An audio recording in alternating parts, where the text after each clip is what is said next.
Welcome back to another episode of NLC Coach's Corner. This week is all about UTMB, my biggest takeaways and my biggest coach learnings.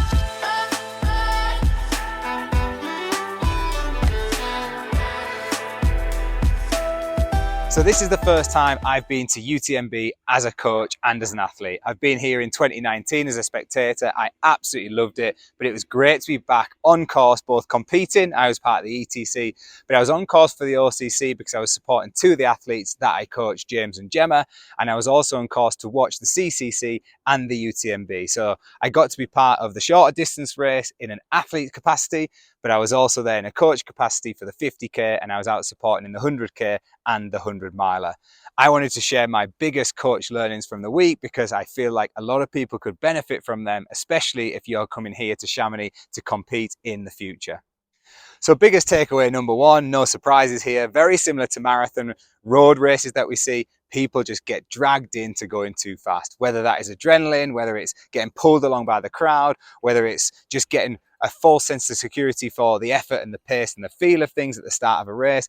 I'm not so sure, but being on course, it was very apparent to me that people were just going way too fast. I'm going to try and pick out some examples of some really good pace racing that I've seen from some of the athletes, but I'm also going to pick out some examples just to show you that I'm not talking a load of rubbish here. It's not just about, these negative splits that loads of people talk about. It's not so much about negative splits in ultra running, but it's about not slowing down too much and not going out way too fast. So let's start off with the 50k, the OCC. Christian Allen off the front, and when I was at Chamonix, it just appeared to me that he was going way too hard.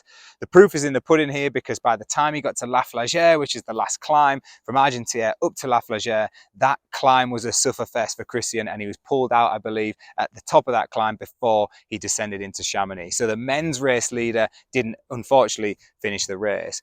In the same race, the women's race leaders early on, Dani Moreno and Tabor Hemming, were going hard, teammates Adidas T-Rex. Now, Dani managed to salvage her race. She kind of pulled back a little bit and then finished strong down into Chamonix and was rewarded with a top 10 placing. However, Tabor Hemming, wife to Eli Hemming, who won the men's race, unfortunately had to step off as well, and I believe that's just because going way too hard at the front. Why do we see this? Well, from my perception, I believe that people often see it as an incentive, or certainly people seem to get rewarded on social media for going out hard and giving it a go, and sending it is kind of the key term we hear in ultra trail. And it seems like big kudos to those people for going out and sending it early on in a race. But for me, I'm just thinking, well, is that a little bit naive and is a little bit stupid? Is it not more impressive to be patient and stick to your game plan, and also have the patience and the confidence to say, you know what, I'm just going to let them go and I'm just going to see what happens at the front, but I know and I'm confident with my race strategy. As a coach, I looked at that from 2023, and I looked at people like John Albon in the CCC, who paced his race really well. He didn't go with the early race leaders, and he came through and he won the CCC the year before. I also looked at Steen Angermund in the OCC, saw a similar trend there. Tony McCann hung back a little bit. She won the women's OCC the year before. And guess what? There was a bit of a trend here this year at UTMB too. Miao Yao, yes, she was up the front of the women's race. She was sat in maybe third, fourth, and she was kind of playing around with that position as she headed into Trion. She got to the lead at the top of the Col de Balme, and so did Eli Hemming. Again, he was sat in kind of third, fourth position. He was in there with Remy Benet, I believe, but he wasn't going off hard at the front with Christian Allen. And by the time he got to the Col de Balme and took the lead, he then never looked back. But there's some really good examples further on in the longer distance races. People like Hayden Hawkes, who was in 13th after the first climb and then managed to win the CCC. So I believe he was about 3.5 minutes behind the race leader after one climb.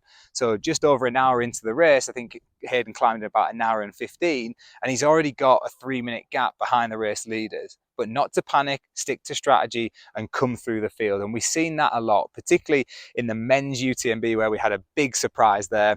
You know, a lot of those early race leaders, they all dropped. I think out of the first 7 who were at 50k, they all dropped out of the race, I believe. I might be wrong there, but having watched the race footage back, I know there was a lot of people describing it as carnage overnight in the UTMB race.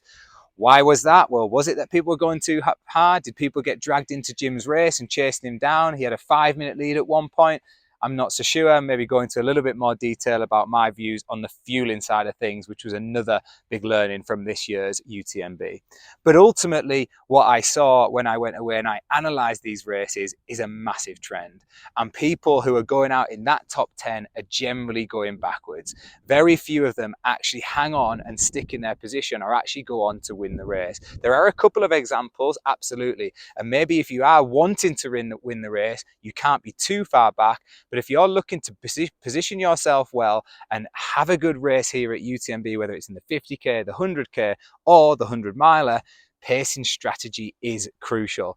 And one of my big learnings in relation to pacing strategy is it seems a lot of people are coming to these races and entering them with no pace strategy in mind. They're just going at it, going for it, getting dragged into the race at the front, and inevitably that then crumbles later on in the race. So key learning number 2, or big takeaway, and this is something that I'm going to look into a little bit more, and this is just my perception and my opinion.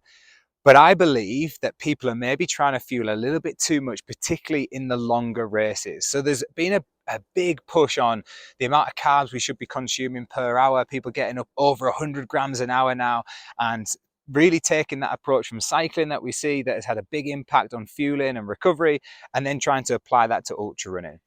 Now, with UTMB, particularly the 100-mile race, I just believe it's such a unique race where you start off at 6 o'clock at night, you then run through the night, and people are trying to fuel these heavy amount of carbs through the night when we know that the body is doing a lot different things in the night than it is during the day. Blood sugar levels are all different. And I speak to my mother-in-law about this, who used to be a nurse, and she said, you know, your body just isn't used to being awake at that time.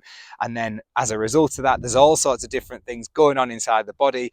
And I just wonder, are we trying to push things a little bit too much on the fueling side of things? Are we trying to digest too many carbs, and then that's causing gastro issues and digestive issues? Because one thing was clear this year, there was a big drop-off rate, particularly on the men's side, of the top 20 ranked athletes. I believe I've seen a list of 20 favourites for UTMB. Only 5 of those favourites finished the race. A lot of them were DNFs. On the women's side, it was a little bit higher, so we had 11 of the top 20 finishing and 9 dropping out, so a bit of a better percentage on the women's side.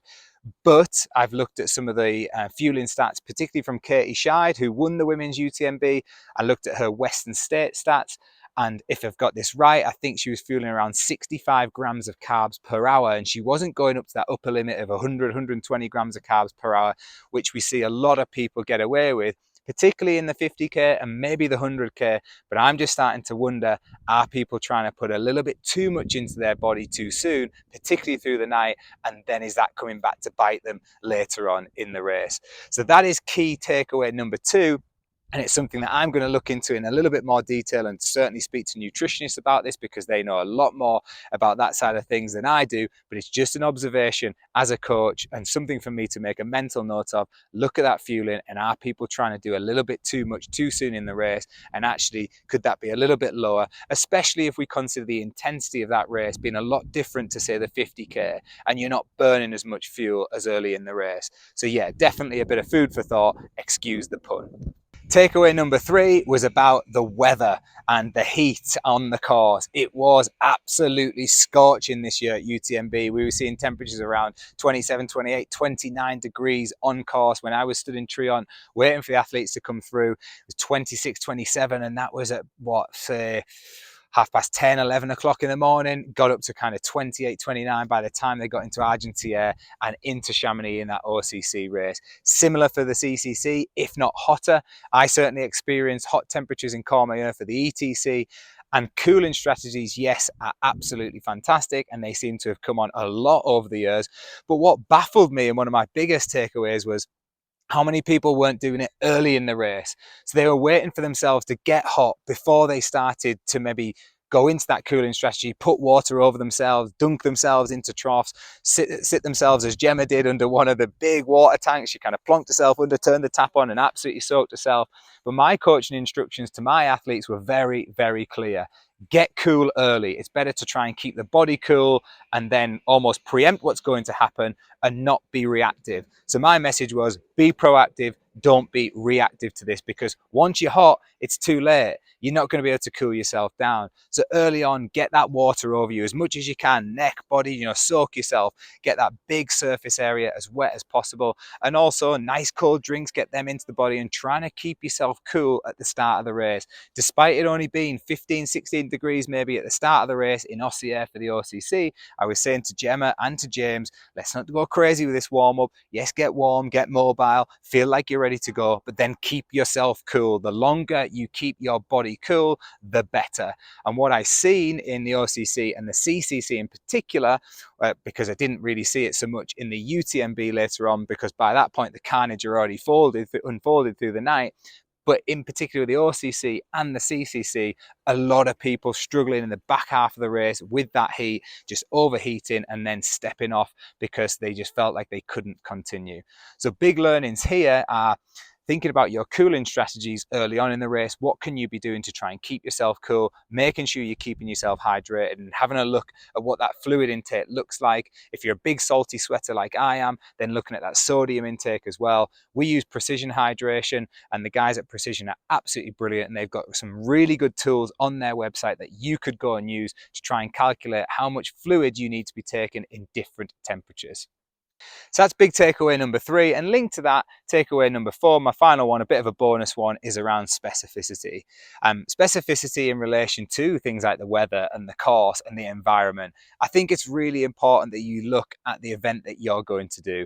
And I believe so many people come here, and yes, they've done trail and ultra events all around the world, but for me, this is completely different. The technicity of this event, how technical it is underfoot, how warm it can be on course, those climbs, those descents, they are just so aggressive, and the race is so fast. You've got to know what you're getting into, and if you don't know what you're getting into, then do some research. I spent a lot of time looking at Strava stats, looking at segments. There's loads of segments online that you can go and look at, analyze those segments, look at the gradients of the climbs, look at the gradients of the descents, look at how long they last, and apply that to your training, and make sure you're getting that specificity in your training so that you're fully prepared. Also, have a play around with things like poles if you think that you're going to use them, but make sure you practice them in training first. Have a look at what the weather's been like over the past few years. Out of the last 3 or 4 years, out of the last 3 or 5 years, it's been pretty warm here in Chamonix, so you might want to think about getting some heat training in there. Can you come out early and get used to the heat? Or can you have some heat mitigation strategies in your training, and can you prepare with things like warm baths or saunas, or even running in more layers when you're at home, just to practice running in that heat?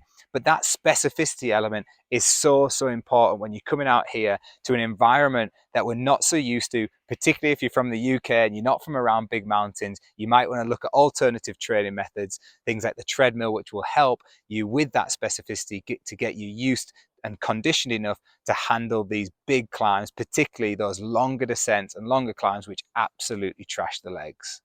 So there's 3 and a bonus takeaway from UTMB week.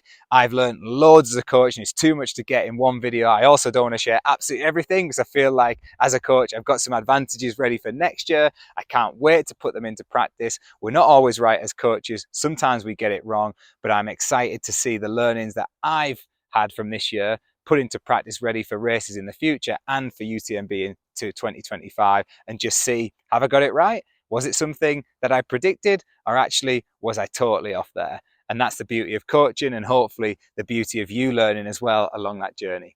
I hope you've enjoyed the episode. I hope you've been able to take something away from that. Remember to like if you did like it, share it with friends if you feel like they benefit from it, and don't forget to subscribe to our YouTube channel. And also, if you want to find out more about coaching, then head over to newlevelscoaching.co.uk, and you can find out everything that we do at New Levels Coaching, helping runners of all abilities to find their true potential. As always, enjoy your training, enjoy your racing, and I'll see you all again very soon.